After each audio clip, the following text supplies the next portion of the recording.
Hi സുഹൃത്തുക്കളെ, അങ്ങനെ നമ്മുടെ ജെംസ് മിഠായി വൈറലായി മാറിയിരിക്കുകയാണ് കേട്ടോ. നിങ്ങളൊന്ന് കണ്ടു നോക്കിക്കേ. നിങ്ങൾക്ക് ഇതുപോലൊക്കെ പരീക്ഷിച്ച് നോക്കാം കേട്ടോ.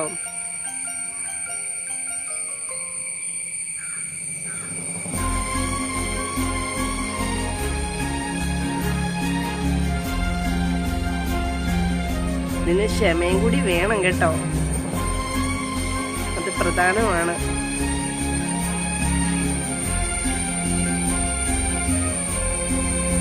ഇനി എവിടേക്ക് നോക്കിയാലും ഈ സംഭവങ്ങളായിരിക്കും കാണുന്നത്.